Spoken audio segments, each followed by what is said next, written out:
할머니가 쓰러져서 병원에 가게 되었다. 시골에서 상경에 자취를 하며 학교에 다니고 있었는데 어느 날 집에서 할머니가 쓰러졌다고 전화가 온 거야.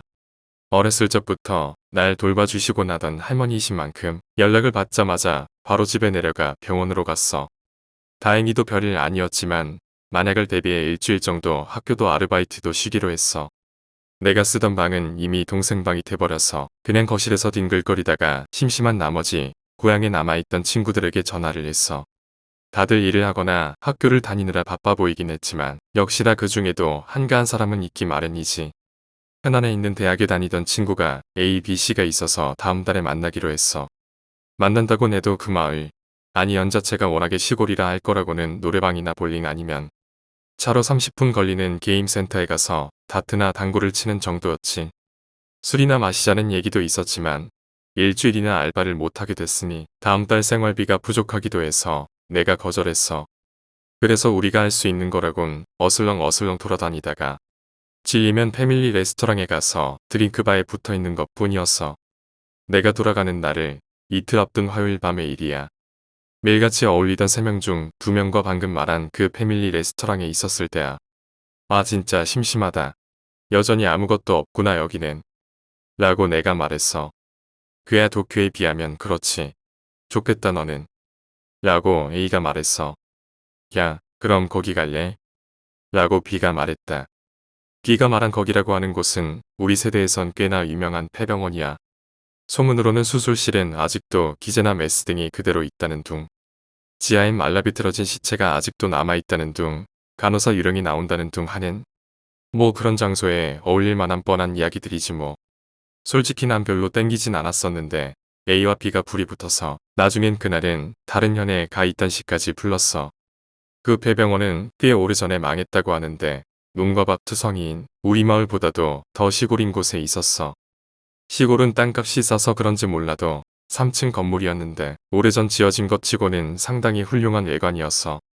내가 아는 선배 친구가 여기서 담배꽁초를 버렸다가 갑자기 이상해졌대. 계속 마을로 돌아갈 거란 말만 반복하고 있대. 그 사람은 X에 사는데. 라고 A가 말했다. 아우 미치겠네. 아니 그런 건 좀 오기 전에 말해야지. 사실 내가 이런 거에 좀 약하거든. 그래도 겁먹은 것처럼 보이긴 또 싫어서 그냥 아 진짜? 하면서 가볍게 흘리는 척했어. 병원 주위엔 아무것도 없었어. 좀 떨어진 곳에 있는 밭이나 띄엄띄엄 있는 전봇대가 다였어. 병원 정면에 있는 유리문은 쇠사슬과 작은 자물쇠로 단단히 잠기어 있었어. 가끔씩 우리처럼 한가한 놈들이 여길 오가는 탓인지 쓰레기는 악서 등으로 어지럽혀져 있었고 창문도 거의 다 깨져 있었어. 어떡할래? 시가 올 때까지 기다릴까? 라고 내가 말했어. 그냥 먼저 들어가자. 어차피 주차해 놓은 거 보면 알겠지. 라고 A가 말했어. 그럼 내가 먼저 들어갈게. 창문으로 들어가면 되겠다. 라고 B가 말했어. 편의점에서 사온 싸구려 손전등을 각각 한 손에 들고 우리는 병원 안으로 들어갔어. 지금 생각하면 진짜 그때 그만뒀어야 했는데.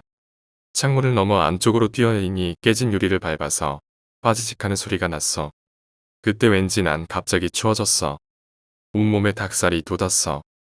진짜로 바로 도망가고 싶었는데 B랑 A가 성큼성큼 걸어가 버려서 차 열쇠를 A가 갖고 있으니까 돌아갈 방법도 없고 나는 혼자 남겨지지 않도록 서둘러 따라갈 수밖에 없었어. 사실 제일 뒤에서 걷는 게 진짜 무서운 거잖아. 앞은 잘 보이지도 않고 갑자기 뒤쪽 복도에서 사다코 같은 녀석이 달려오기라도 하진 않을까?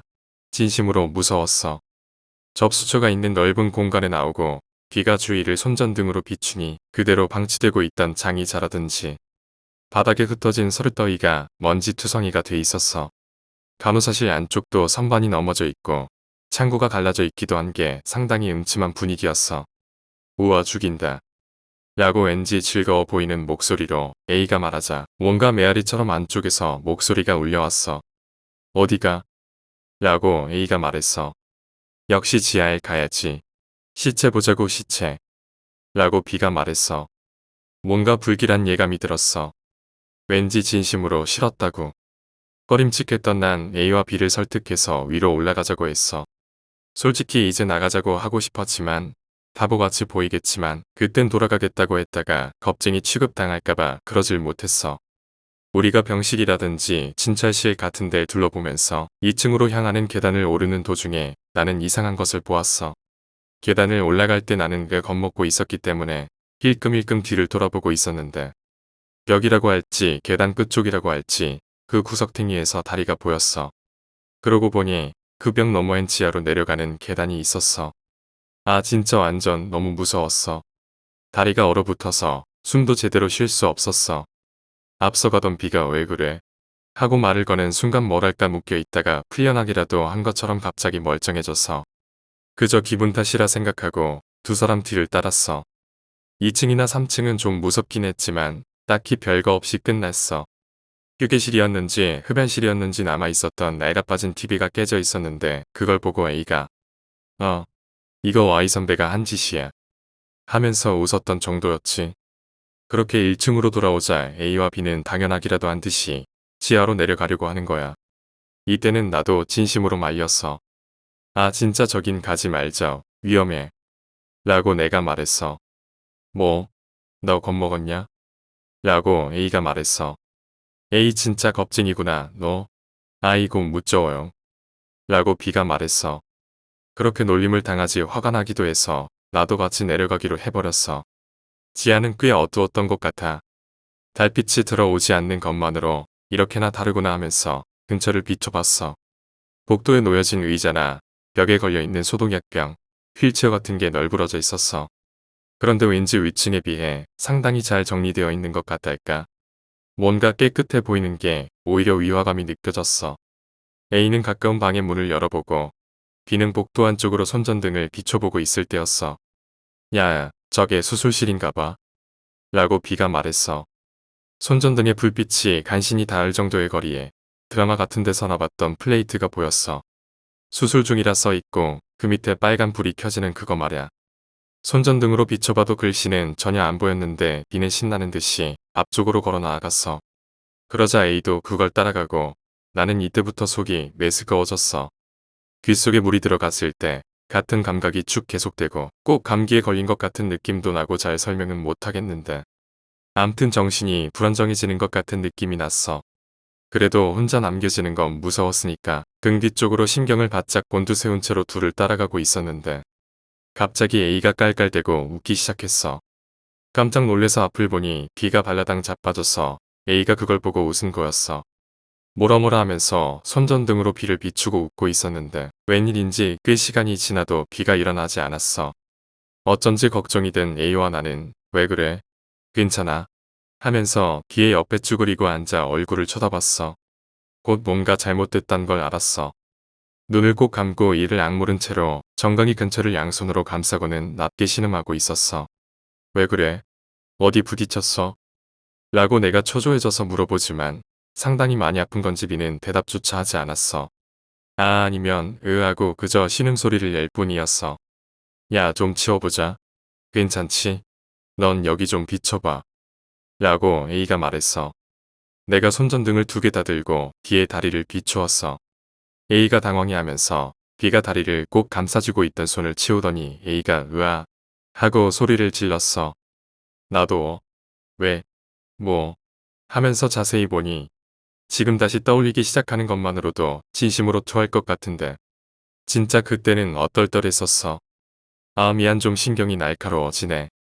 B의 정강이 쪽이랄까 종아리 앞쪽으로 뼈에서 제일 가깝고 살은 없는 부분 있잖아. 불빛을 비추었을 때 희미하게 보였던 하얀 것은 아마 뼈였던 것 같아. 그리고 피가 진짜로 엄청나게 나오고 있었어. A가 놀라서 야 뭐야 이거 왜 이래 야 하고 외쳐 물었어. 나도 영문을 몰랐지만 여기가 뭔가 위험하다는 건 벌써 눈치챈 거지. 빨리 나가자고 A에게 말하고 둘이서 B를 부축하려고 A가 B의 어깨를 걸치고 내가 반대측을 잡으려 할 때였어. 아직까지도 잊을 수 없는 그것을 보았어. B가 떨어뜨린 손전등이 수술실 문을 비추고 있었어. 어느샌지 그 문이 열려있고 그 안에서 뭔가 이상한 것이 여기를 보고 있었어.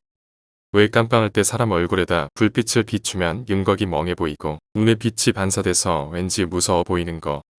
그걸 사람이라고 해도 되는 건지 모르겠지만 암튼 그런 얼굴을 하고 있었어. 몸은 두리뭉실하달까? TV에서 자주 나오는 엄청나게 살이 찐 사람 있잖아. 왜 너무 뚱뚱해서 뱃살이 흘러내릴 것 같고 움직이도 못하는 사람 본 적 있지? 크기는 보통 인간 정도였는데 옆으로 퍼진 게 장난 아니게 넓었어. 그것이 몸을 양옆으로 뒤뚱뒤뚱하면서 여기로 점점 가까워져 오는 거야. 온전히 그걸 볼 수 있던 것은 딱 거기까지였어. A가 찢어지는 비명 소리를 지르면서 이를 질질 끌다시피 해서 도망치려고 했어. 나도 비명을 질렀을 거야. 정말 아무 생각도 안 났는데 불빛이 없어지는 것만은 무서웠던지 손전등은 양손에 단단히 쥐고 B의 팔을 내 팔로 팔짱을 끼듯이 잡고 A랑 같이 질질 끌었어. 근데 그러니까 불빛이 앞을 향하질 않게 되니 앞이 잘 안 보였어. 그게 또 무서워서 패닉 상태가 돼버렸어. 그 와중에도 일단 어떻게든 계단 근처까지 B를 질질 끌고 오긴 했는데 우리 앞쪽 방향에서 복도 저 안쪽에서 갑자기 뭔가 차르르르 차르르르 하는 소리가 들렸어. 그 소리가 점점 커지길래 뭔가 하고 내가 양손으로 손전등을 비췄더니 아무도 타지 않은 휠체어가 어느새 우리 바로 앞까지 다가와 있었어. 내가 손을 놓친 탓으로 균형을 잃고 무너져버린 B와 A를 향해 그 휠체어가 달려들었어. 상당한 기세였던 것 같아. B가 바닥에 쓰러지고 A는 정말로 패닉이 되었어. 우아하고 외치면서 발로 차버리고는 비명을 지르며 반대 방향으로 죽어라고 뛰어갔어. A가 계단까지 지나쳐버리고 달려가길래 내가 A를 외쳐 불렀지만 들리지도 않는가봐. 그대로 소리 지르면서 튀어가더라고. A의 절규가 점점 멀어져 희미해지자 나도 울부짖으면서 B의 팔을 잡아 끌다가 손전등을 양쪽 다 떨어뜨리고 말았어. 당황해서 주우려고 얼굴을 밑으로 향했을 때 난 그때 이젠 죽었구나 생각했어. 그 얼굴은 분명하게 보였어. 아이의 얼굴이었어. 얼굴만 보였어. 만약 몸도 있었던 거라면 내 다리 사이에 끼어서 나를 올려다본 거였겠지. 완전한 무표정은 화가 난 것처럼 보이기도 하잖아. 딱 그런 표정이었어. 떨어뜨린 손전등이 그 얼굴을 옆쪽에서 비추고 있는 상태였어. 나는 그대로 도망치고 말았어. 정말 몇 번이나 B와 A에게 진심으로 사과하고 또 사과해도 아니 그럴 자격도 없지만 나는 진심으로 너무 무서워서 도망쳤어. A처럼 계단을 지나쳐 버려선 안 된다고 그것만큼은 머릿속으로 생각하면서 벽을 따라 정신없이 달리고 마침내 계단을 오르다 넘어져 굴렀는데 그대로 기다시피 해서 계단을 올라왔어. 1층으로 돌아오면서 어두운 곳에 눈이 익숙해지고 있었던 탓인지 달빛으로 주위가 잘 보였어. 나는 있는 힘을 다해 정면 현관을 향해 달려나가 손잡이를 당겼지만 작은 자물쇠와 쇠사슬 때문에 나갈 수 없었어. 다시 되돌아가는 건 상상도 못할 일이고 안 말고 다른 곳을 보면 또 아이라든지 뭔가 보일 것 같아서 진심으로 무서웠어. 철컥철컥 마냥 물을 잡고 흔들고만 있는데 부항하고 굉장한 소리가 앞에서부터 들려왔어.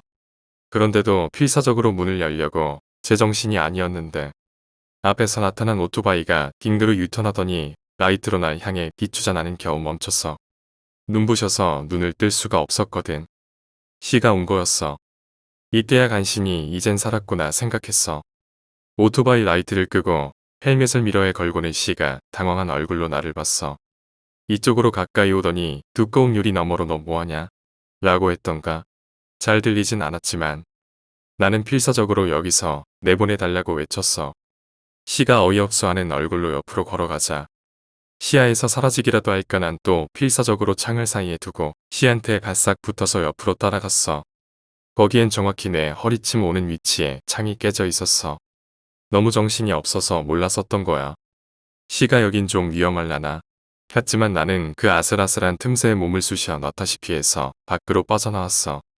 내가 심상치 않은 기세로 달려들자 시가 위로 들어올리듯이 끌어당겨 주어서 겨우 밖에 나올 수 있었어. 그제서야 심장이 쿵쾅쿵쾅 고장난 듯 마구 뛰고 있었어. 시가 끌어당기며 너 왜 그래? 라고 물었지만 대답을 할 수 있었던 건 아마 2, 3분쯤 지나서였을 거야. 나는 영문을 몰라 당황해 있는 시에게 필사적으로 소리 지르며 여기를 벗어나자고 했어.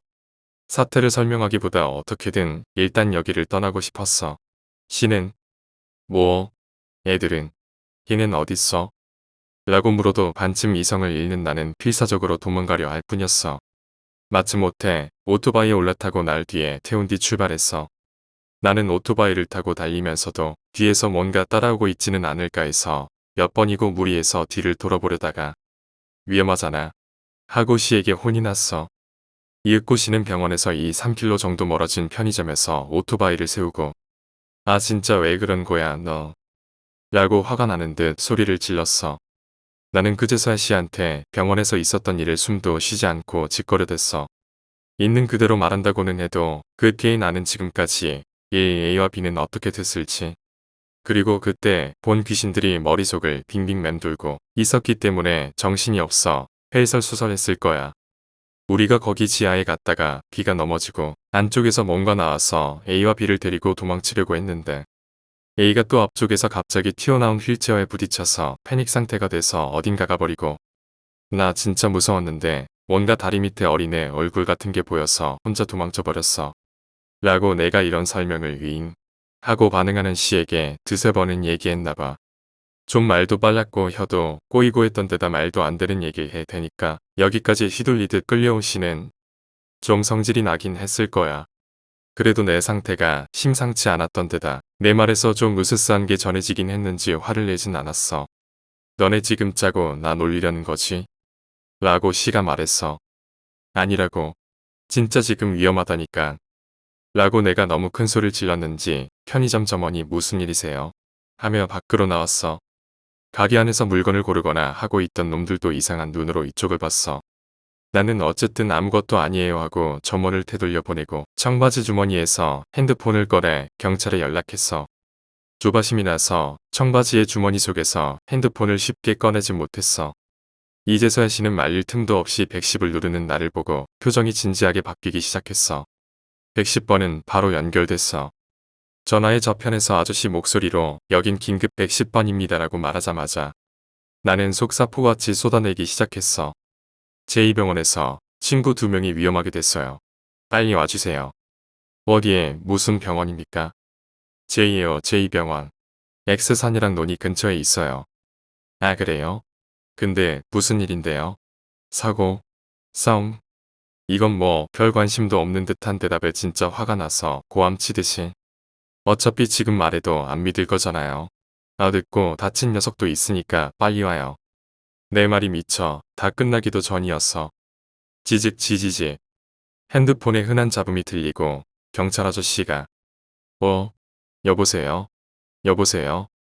하는 게 내가 뭐라고 말을 해도 잘 들리지 않은 것 같고 그쪽 말도 지지직거려서 잘 안 들렸어. 뭐야 장난 전화인가?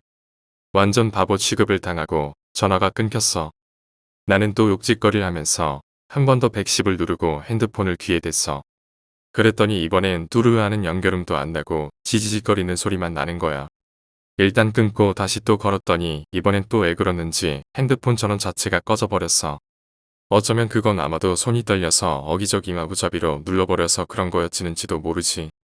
나는 시에게 핸드폰 좀 빌려줘 하고 빼앗기라도 하듯이 시의 핸드폰으로 110을 눌렀어. 정확히 버튼을 누르고 콜이 시작되었을 무렵 또 편의점의 점원이 저기요 좀 조용히 해주세요. 하면서 귀찮은 듯한 얼굴을 하고 나오는 게 보였어. 아무튼 그때 난 그런데 신경 쓸 겨를도 없었지만 점원 입장에선 참 진상이었겠지. 나는 그래도 점원은 본체도 안 하고 전화에 집중했어. 시가 저도 잘은 모르겠는데요. 하면서 점원한테 설명을 하는 게 들려왔어. 이번엔 아무리 기다려도 연결음만 들리고 전화를 안 받는 거야. 시가 점원에게 저기 그게 친구가 거길 갔는데 돌아오질 않아서 하는 설명이 들렸을 때 겨우 툭 하고 짧은 소리가 나고 통화 상태가 되었어. 그런데 상대가 아무 말도 없어서 좀 이상하단 생각은 했지만 나는 또 고함을 지르면서 친구가 다쳤는데 지금 위험한 상태라며 사태를 설명하려고 하던 참이었어. 전화를 받은 사람이 그러는 건지 그 너머 멀리서 나는 소리인 건지 뭔가 들려왔어. 처음엔 뭔 소린지 잘 몰랐는데 점점 그 소리가 커지고 그게 무슨 소리인지를 알아챘을 땐 으아 하고 무슨 불에 대익이라도 한 것처럼 핸드폰을 집어 던졌어. 야 임마. 시가 깜짝 놀라면서 콘크리트 바닥에 떨어진 핸드폰을 주워들고는 화를 내야 하나? 사정을 물어봐야 하나? 망설이는 것 같은 미묘한 얼굴로 나를 보았어. 나는 이미 사시나무 떨듯 부들부들 떨고 있었고 아마 안색도 새파랗게 질려 있었을 거야. 점원이 걱정되는지 괜찮으세요? 하고 날 쳐다봤어. 나는 두려움에 떨리는 몸을 주체하기가 힘들 정도였고 귓가에 맴도는 그 소리를 잊고 싶어서 관자놀이를 쥐어뜯었어. 그건 틀림없이 이 병원에서 마지막으로 들은 A가 큰 소리로 비명을 질렀을 때 바로 그 소리였어. 어째서 110에서 그 목소리가 들렸는지, 그게 실제로 지금 거기서 들려오고 있는 건지, 그렇다면 지금 거기에서는 뭔가 일어나고 있었다는 건지, 나는 이젠 정말 뭐가 뭔지 알 수가 없게 되어 그 자리에 털썩 주저앉아 꼼짝도 할 수 없게 돼버렸어. 점원이 술주정꾼으로도 취급하고 한심한 듯한 눈으로 보고 있다는 게 그 망연자실한 상태에서도 어느 정도 느껴지고 있었어. 그런데 그러고 있는 사이에 점원이요. 이게 뭐예요? 하면서 얼굴을 가까이 대더니 하고 소리를 질렀어. 점원이 괜찮아요. 지금 팔에 피 장난 아니게 나오는데 라고 말했어.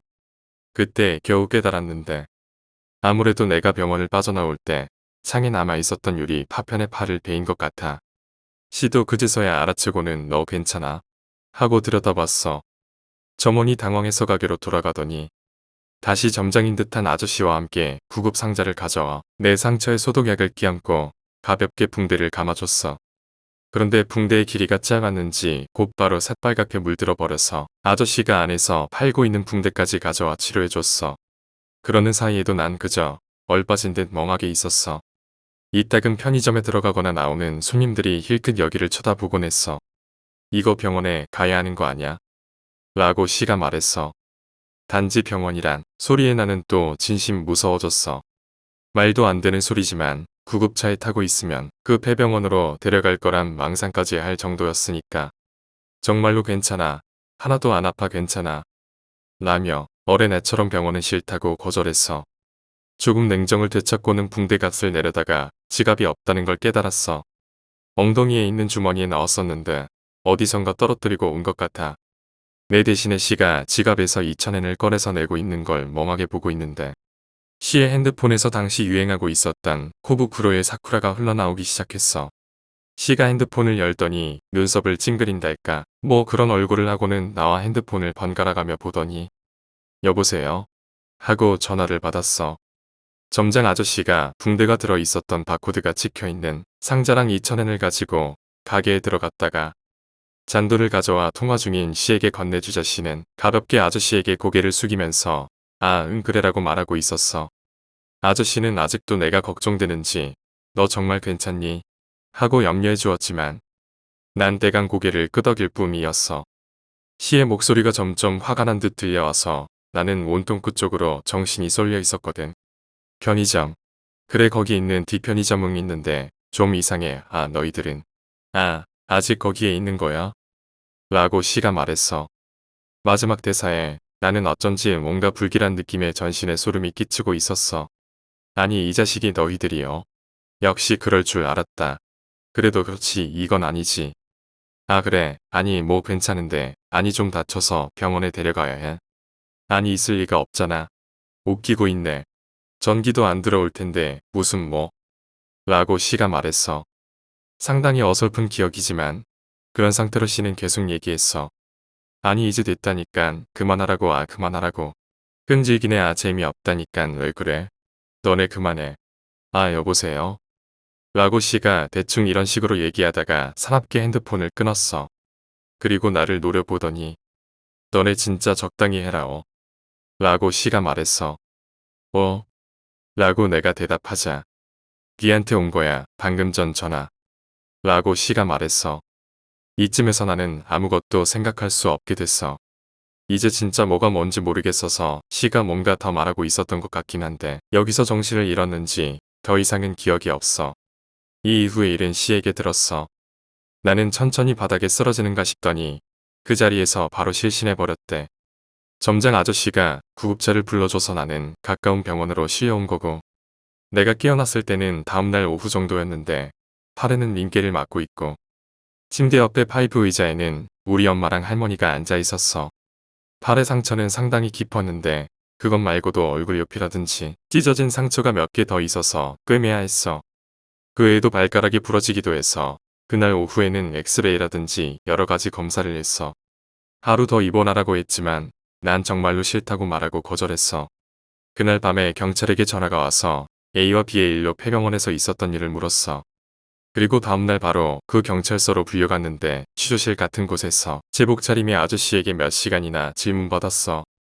폐병원에 가게 된 일과 가서 안에서 일어났던 일들을 솔직하게 얘기했지만 역시나 믿어주지 않았어.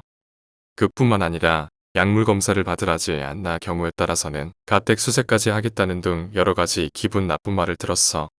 계속 같은 질문에 같은 대답을 정말 진절머리가 날 정도로 반복한 후에야 나는 계속 신경이 쓰이고 있었던 A와 B에 대해 물어봤어.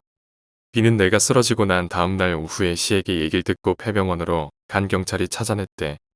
내가 말한 계단 근처에서 조금 안쪽으로 더 들어간 장소에서 이미 죽어 있었대. 사인은 과다출혈에 의한 쇼크사인 것 같다고 들었어. 자세한 것은 부검해보지 않아서 알 수 없다는 것 같아. A는 끝내 발견되지 않았대. 공식적으로는 행방불명으로 되었지만 아마 나처럼 B를 죽인 용의자 취급을 당하고 있는 것 같아. 오히려 A가 B를 죽이고 내가 무엇인가 숨기고 있는 공범이 아니냐고 아저씨가 돌려 말하며 유도신문까지 했어. 내가 잃어버린 지갑이 그 병원 지하에서 B 근처에 떨어져 있었대. 일단 증거품이니까 반하는 시간이 걸린다고 했지만 난 됐으니까 그냥 버려달라고 했어. 그 병원은 본격적으로 출입 금지가 되고 경찰차의 순회 코스에도 넣어진다는 것 같아. 방치되어 있던 A의 차도 대강경찰이 조사하고 나서 A의 부모가 여별의 열쇠로 타고 돌아갔대. 조사가 끝나자 경찰서 밖에서 C가 차로 마중 나와줬더라고. 한지는 아니고 조금 먼 패밀리 레스토랑에서 C와 이야기를 했어.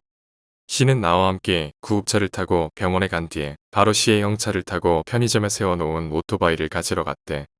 가기 전에는 다른 사람으로 바뀌어 있었는데 일단 사정을 설명한 다음에 폐병원으로 갈까 망설이면서 B에게 연락하려고 핸드폰은 봤나봐.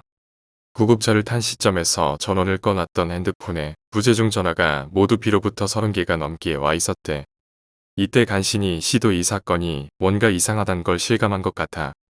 C도 왠지 무서워져서 핸드폰 전원을 끄고 집으로 도망갔다가 다음 달에 A와 B의 집에 연락을 해보니까 아직 두 사람 모두 돌아오지 않았다고 하더래. 정말 뭔가 위험한 것 같다고 느낀 C가 경찰에 연락해서 내가 말한 얘기 중에 너무 말도 안 되는 것들은 좀 빼고 경찰에게 말했나봐. 그때 C가 한 말과 내 말이 달랐기 때문에 내가 의심받게 된 거였어. C가 말했어. 몇 번이나 말을 끊기도 하고 도중에 할 말을 찾는 듯한 망설임도 있었지만 대충 이런 얘기였어. 처음 편의점에서 전화를 받았을 때 뭔가 이상하다고는 생각했어. 왠지 계속 너에 대해서 계속 물어보더니 셋이서 짜고 장난치는 거였고 이제 끝났으니까 너랑 나도 같이 그 병원으로 오라고. 그래도 너가 팔을 다쳐서 내가 병원에 데려가야 한다니까. 그래도 끈질기게 매달리면서 여기에도 의사는 있다고 하는 거야. 거기서 뭔가 이상하단 생각은 했지만 그래도 무슨 농담이겠지 했어. 내가 있을 리가 없잖냐니까. 있어. 있어. 하면서 지금 수술도 하고 있는데 이러는 거야. 내가 그만 됐다고 하니까 정말이라니까 이딴 말이 있다고. 정말 있다고 이 말만 계속 반복했어. 진짜 화가 나서 고함을 질렀더니 끊어버리더라고. 라고 C가 말해줬어. 나는 뭐라고 해야 할지 몰랐어. C는 한 번 더 그 장소에서 있었던 일을 차분히 듣고는 알았다라고만 하고는 이 이상 아무것도 말하지 않았어. 그 후도 나는 몇 번이나 경찰서에 얼굴을 내밀어야 했어. 부모님이 대학은 휴학 신청을 하라고 권하셨어. 이제는 더 이상 경찰서에 불려가는 일도 없고 대학도 졸업했어. 시골에 돌아가고 싶진 않아서 그대로 자취하면서 일하러 다니고 있어. 단지 네 번째인가 다섯 번째인가 경찰에 불려갔을 때의 일이야.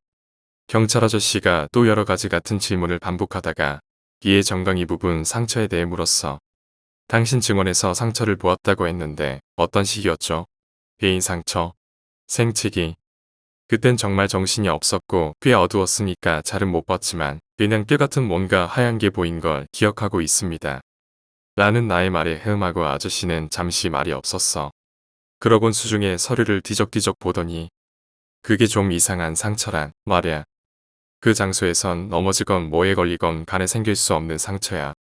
정말로 당신은 B씨가 넘어졌을 때 아무것도 보지 못했고 아무것도 몰랐단 말이죠. 나는 네라고 대답하니 그 질문은 그렇게 끝났어. 단지 조사가 끝나고 내가 방 밖으로 나왔을 때였어. 물을 닫으려는 순간에 아저씨의 중얼거리는 소리가 새어나왔어. 하긴 사람이 그렇게 물어뜯진 않겠지. 정말로 기억하고 싶진 않지만 그때 비의 상처가 어떤 식이었었는지 한번 떠올려봤어. 아저씨의 그 말을 듣고 나서야 생각한 것이니까. 이건 내 그냥 망상일 수도 있다는 걸 먼저 말해 둘게. 비의 상처는 어쩌면 내가 본 아이에게 물린 것이 아닐까. 아직도 나는 혹시 핸드폰으로 A나 B에게 전화가 오면 어떡하나 하는 생각에 잠을 못 이루는 날이 많아.